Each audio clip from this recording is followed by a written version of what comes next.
हमारे साथ मौजूद है, उनसे इस बारे में टिप्पणी ले लेती हूँ। सादा भारती जी, एफआईआर करके होगी क्या कोई कार्रवाई, उम्मीद की जाए?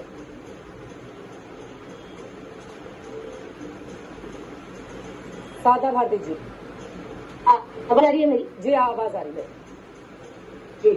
देखिए, सबसे पहली बात मैं बार बार ये कह रही हूँ, मैंने सबसे पहले कमेंट में ये भी कहा कि हम किसी जिम्मेदारी से नहीं भाग, लेकिन उसके बाद भाजपा के प्रवक्ता का लगातार मेरी बात के बीच में चिल्लाना, वो मुझे बहुत गलत लगा, जिस पर आपने बहुत देरी से टीका टिप्पणी की, इसीलिए मैंने भी चिल्लाना चाहिए। दूसरी बात मैं कहूंगी कि बार बार ये कहा जा रहा है हम हर पक्ष की गलती बता रहे, नहीं, हम ये कह रहे हैं कि हम जो कर सकते थे सरकार के नाते, हमने वो पूरी तरीके से वो कार्रवाई की है, और आगे भी जो इसमें अपराधी साबित होगा, सिद्ध होगा, उस पर कार्रवाई पूर्णतः की जाएगी। ये मोदी जी की कथनी और करनी नहीं है, ये हमारी कांग्रेस पार्टी की कहना है, उसको हम पूर्णतः करेंगे। जो मोदी जी की कथनी करने की हम करने की 2 करोड़ रोजगार मिलेगा, नहीं मिला, फिलहाल ना बहुत सारी बात है, वो नहीं करनी। मैडम, आप बीच में मत बोलो, बीच में मत बोलो, अब आप बीच में मत बोलो, ये बहुत बीच में बोलते हैं, इनको टोका कीजिए। नहीं, मैंने आपके बीच में नहीं बोला। मैं दूसरी चीज ये कहूंगी, बार बार मैं ये बात कह रही हूँ कि जब आप कहते हैं कि संवेदनशीलता की बात है, तो संवेदनशीलता तो हर जगह होनी चाहिए ना।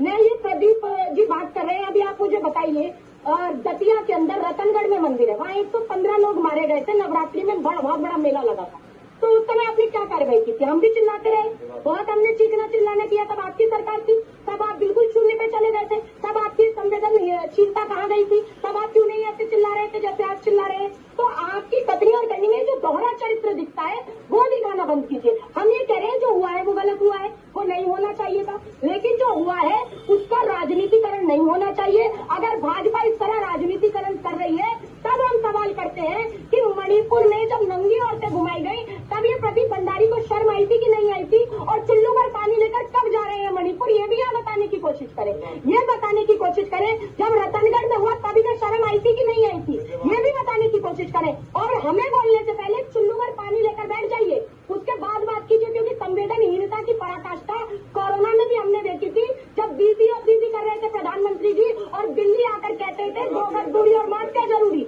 और लाशें सनातन में जलाई नहीं गई हिंदुओं की, बहाई गई गंगा के किनारे। तो शर्म आपको पहले आनी चाहिए। और उन नग्न औरतों को जो नंगी करके घुमाई गई, उसमें सैनिक की पत्नी भी थी, तो उनका बदला कब लेंगे?